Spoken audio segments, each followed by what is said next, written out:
Creamer Media's Engineering News and Mining Weekly is interviewing Martin Kingston, the chairperson of Business for South Africa, an alliance of South African business leaders working with the South African government and other social partners to help to deliver sustainable solutions for South Africa.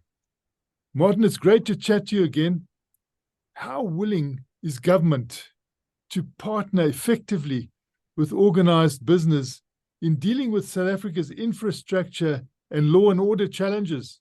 The South African authorities recognize that we need effectively all hands to the pump to deal with very fundamental challenges, which act as a brake on real inclusive growth. And of course, that growth leads to employment and deals with many of the challenges that we've got in the country at the moment.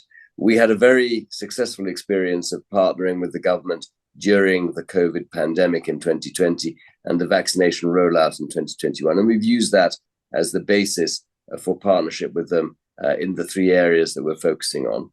Of course, there are different pockets of government that are more supportive than others. But from the president down, there is a wide acknowledgement that we need to put all of our collective shoulders to the wheel and see how we can bring the best resources to bear from all social partners, I have to say, not just from business and indeed from the public sector, to try and address these very fundamental constraints in the system.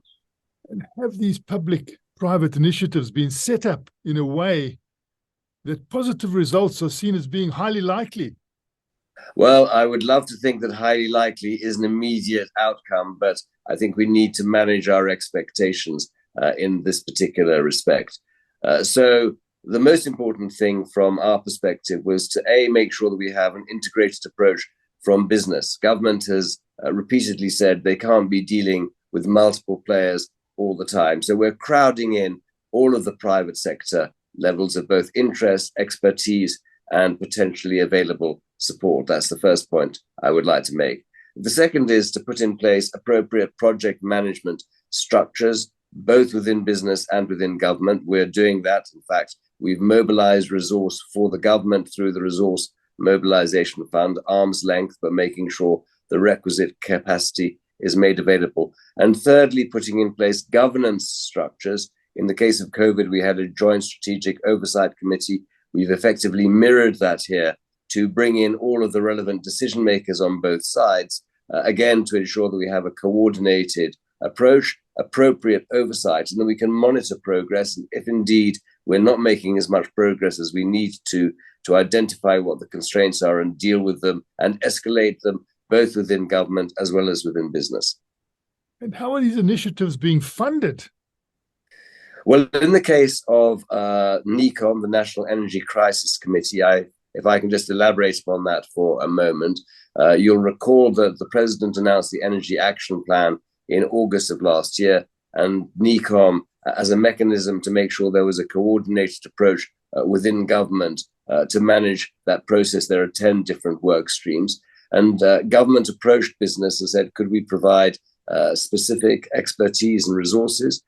We put in place the Resource Mobilization Fund. We raised 100 million rand so that we could procure appropriate skills and expertise, either from individuals or from institutions, and donate them on an arm's length basis to the presidency within which NECOM is housed. In the context of the broader process that we've been talking about across energy, transportation, and crime and corruption, we are paying for our own resources within business. Government obviously needs to mobilize the capacity that it requires, maybe along the lines of the Resource Mobilization Fund. We're very mindful of the need, Martin, to be at arm's length so that we don't in any shape, size, or form undermine the integrity and the independence of the state in providing the support that's required. And in what way is Business for South Africa managing accountability for the resources that are mobilized from the private sector? It's an absolutely essential question, this. So first of all, we are committed, as indeed was the case during the pandemic, to account publicly, transparently, and indeed regularly to all stakeholders, not just to our funders or indeed to business, but to society at large. That's the only way we believe that we can build trust and confidence. We'd like to think the same applies to government, but as far as our joint initiatives are concerned, the ones that I've talked about already, the three areas of focus of energy, transportation and logistics, and crime and corruption. We've agreed with government we need to have a common approach to communicating the progress that's being made, again, in a transparent and regular basis, so that everybody knows exactly what we're doing. And have any early signs emerged that point to the eventual success of the collaborative initiatives? Well, as I said at the outset of this interview, we need to manage expectations.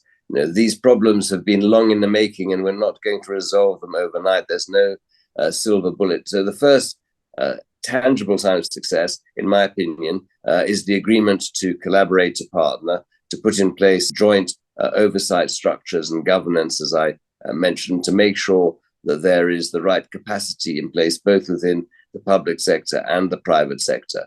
But in the case of the NECOM, there are 10 work streams. We're already working with and partnering with government in 6 of those work streams. Of course, the objective there is to end load shedding. We believe it's technically possible by the end of 2024.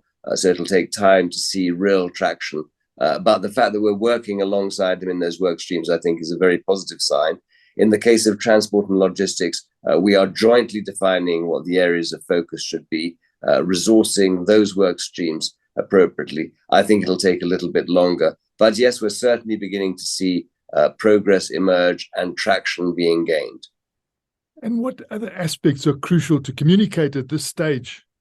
Well, I think that we need to be honest about the size and scale of the problem. I think that builds credibility. At the moment, confidence levels within the country are extremely low, so we need to address that head on. We need, as I said, to manage expectations, and we need to get some early runs on the board to the extent that is practically possible.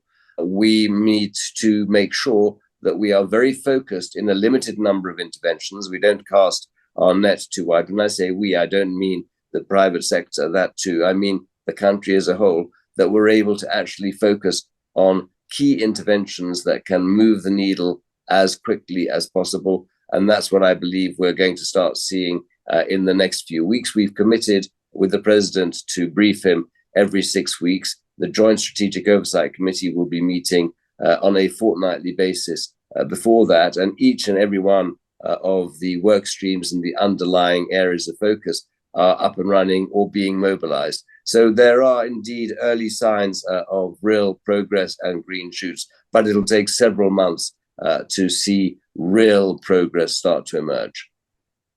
And finally, what should be the biggest takeaway from this interview? Well, the biggest takeaway for me is really that in order to have an effective partnership with government, we need to have trust, we need to deploy our best possible resources, and we need to be consistent in our approach, whilst at all times being mindful, as I said previously, of the role and responsibilities of each party. We're not going to assume the role and responsibility of the state. It would be wholly inappropriate, but we can certainly partner with them, bring our skills, expertise, and indeed commitment to bear. That, for me, is the biggest takeaway currently. And as I said, we had very significant success during the pandemic, COVID-19. There's no reason why, in these current circumstances, we can't replicate that experience. That was Creamer Media's Engineering News and Mining Weekly, speaking to Martin Kingston, the chairperson of Business for South Africa.